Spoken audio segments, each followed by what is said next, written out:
नमस्कार मु मानस आज आम अच्छे बारिपदा द्वितीय श्रीक्षेत्र रथखड़ा रथयात्रा दिन लक्ष लक्ष लोक रथ देखती हेले आज आम जाना रथ पछरे लुचि रही कहानी।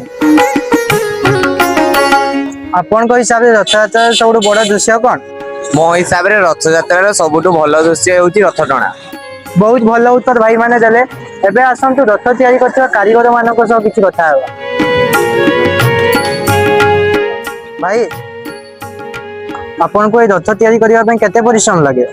परिश्रम तो बहुत लगे सकाळ संध्या केबे केबे दिन राति मध्य काम करते पड़े। बाबू रथ यात्रा रथ समस्त देखती किंतु ए रथ पछरे लुचि रहिथिबा कारीगर मानकर परिश्रम के देखंती नै। दर्शक बंधु एबे मु बुझी पाछि रथ केवल काठर गठन नुहे यह हूँ कारीगर मानक विश्वास स्वप्न आ भक्त मान विश्वास आ शताब्दी शताब्दी धरी चली रही आम परंपरा। मु आज आसली रिपोर्टिंग करने फेरुची गोटे बड़ शिक्षा नहीं प्रत्येक सफलता पछरे कहार ना कहार परिश्रम लुचि रही है आ परिश्रम को सम्मान करने ही प्रकृत कृतज्ञ रही। जय जगन्नाथ।